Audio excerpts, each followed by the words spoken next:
Keep global perspectives in mind and remember that there can be no climate justice without social justice and no social justice without system change.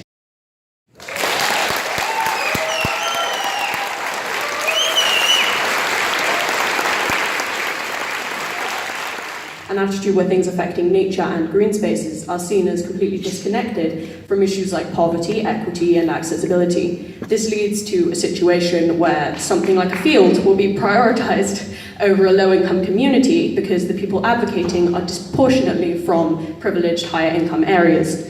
For example, many people advocating against the building of social housing on fields and not necessarily weighing up the human cost that it could have to flat out reject affordable housing in order to preserve these places. They're not coming up with viable alternatives for the people who need social housing, and those who own land are not, say, offering to give up a portion of that land for public use. I'm not here to offer an opinion or a solution on this particular issue, nor am I attacking any specific individuals who may be advocating in good faith. This is just an example of the damage that can potentially be done by not taking into account voices from communities that will be directly impacted. Because I've observed that many of the people speaking up about issues like this are from privileged communities, and they're not necessarily taking into account the whole picture.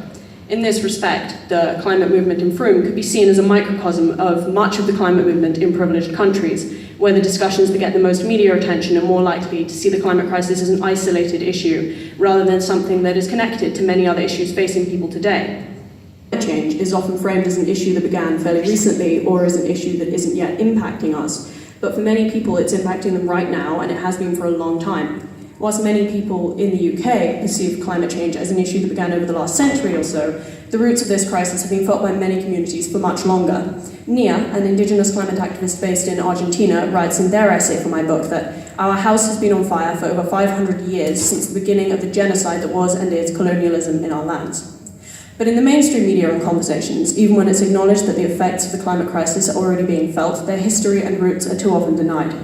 Another side of that discussion, of course, is the future rhetoric, the focus on children and grandchildren in more privileged countries, and this is the kind of thing that sounds good until you realise how much it denies the reality many people are living right now.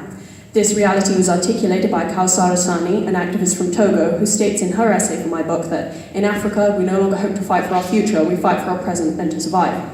None of this means the future isn't important, but viewing this crisis as a distant future event is incredibly damaging because it erases the realities of frontline communities and it suggests that we can put off acting for a while longer, when in reality we don't have any time left.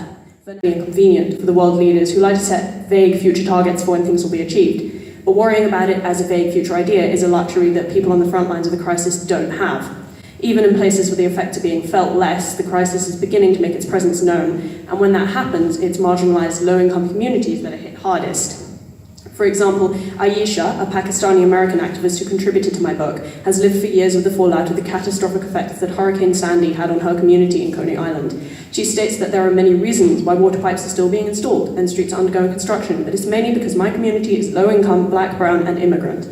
This disparity and privilege between communities that exist within the same countries when it comes to climate impacts is another nuance that is often overlooked in mainstream discussions of the climate crisis.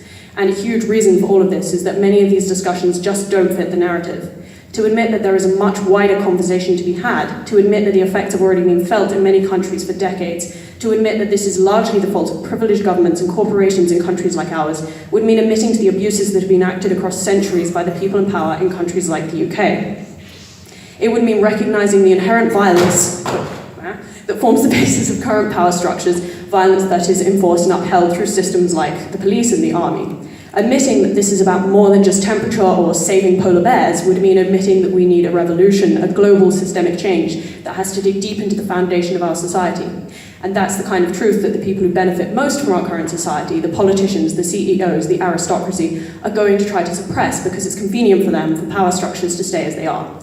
And for people who aren't facing the violence of the system as directly, it can be convenient to subscribe to that denial, because the idea that this entire system is built to oppress people and the idea that the climate crisis is a part of that model can be an uncomfortable one. But the fact is that we can't adequately address the climate crisis without challenging the very fabric of how our current society is built. This is about so much more than just fighting against the warming of the planet. The climate crisis was caused by capitalism, colonialism, and imperialism. No one who stands for any of those things truly stands for climate justice. I can give you that message, but there are so many frontline activists speaking on these issues so much better than I can. And if there's one thing you take away from my speech today, I hope it's that, if you haven't already, you should do more research, listen directly to frontline communities and voices, and always be willing to learn from them. Keep global perspectives in mind, and remember that there can be no climate justice without social justice, and no social justice without system change. Thank you.